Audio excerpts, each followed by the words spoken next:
Assalamualaikum warahmatullahi wabarakatuh. Perkenalkan, nama saya Tia Aulia Santi dengan NIM 1001121282601. Di sini saya akan menjelaskan mengenai manajemen sumber daya manusia.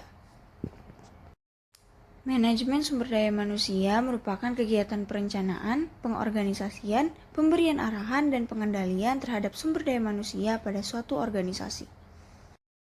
Selanjutnya, menurut Rifai, apabila suatu organisasi tidak didukung oleh pegawai yang sesuai baik secara kuantitas, kualitas, strategi, dan operasionalnya, maka organisasi tersebut tidak dapat mampu mempertahankan keberadaannya, mengembangkan, apalagi memajukan perusahaan tersebut di masa depan.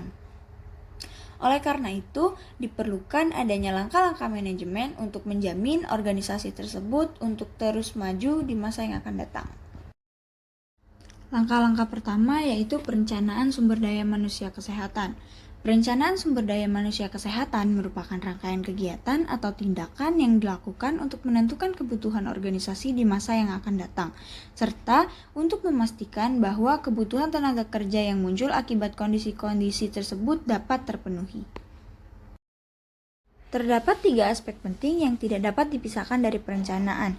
Yang pertama yaitu analisis jabatan, yang kedua job deskripsi, dan yang keempat adalah job spesifikasi.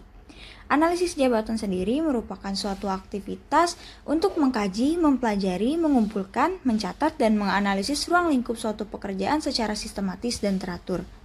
Selanjutnya, job deskripsi. Job deskripsi sendiri merupakan suatu pencatatan secara sistematis mengenai tugas serta tanggung jawab pada suatu jabatan tertentu yang dituliskan berdasarkan fakta yang ada. Sedangkan job specification merupakan suatu pencatatan mengenai persyaratan minimal yang harus dimiliki atau dipenuhi oleh seseorang yang ingin menduduki suatu jabatan agar ia dapat melaksanakan tugas-tugas yang dibebankan kepadanya dengan baik. Tahapan berikutnya merupakan rekrutmen dan seleksi. Kemudian dilanjutkan dengan tahap penempatan sumber daya manusia kesehatan. Penempatan sumber daya manusia kesehatan merupakan tahapan menempatkan calon karyawan sesuai dengan kebutuhan bidang keahlian yang dimiliki oleh calon karyawan. Lalu tahapan selanjutnya yaitu pendayagunaan sumber daya manusia kesehatan. Pendayagunaan sumber daya manusia kesehatan merupakan suatu upaya pemerataan serta pemanfaatan dalam mengembangkan sumber daya manusia kesehatan guna mengoptimalkan kemampuan dan keterampilan menuju prestasi kerja yang tinggi di masa yang akan mendatang.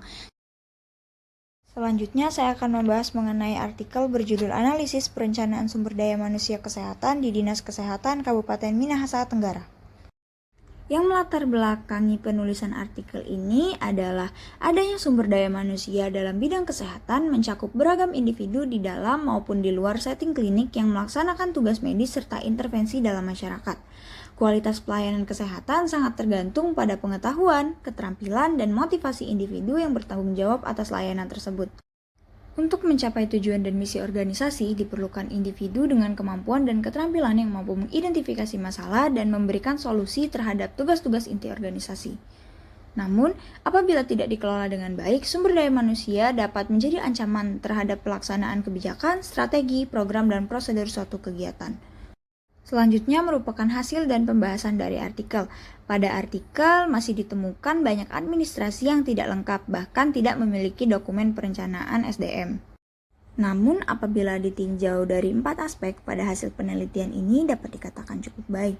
Mengapa? Karena pada pengembangan SDM kesehatan sudah terdapat pengembangan SDM kesehatan di Dinas Kesehatan Minahasa Tenggara melalui pendidikan ke jenjang yang lebih tinggi. Kemudian pada aspek selanjutnya yaitu pemeliharaan SDM kesehatan, sudah terdapat pemeliharaan SDM kesehatan melalui jaminan pemberian tunjangan dari kinerja yang telah dilakukan dalam upaya meningkatkan kerjasama dari SDM kesehatan.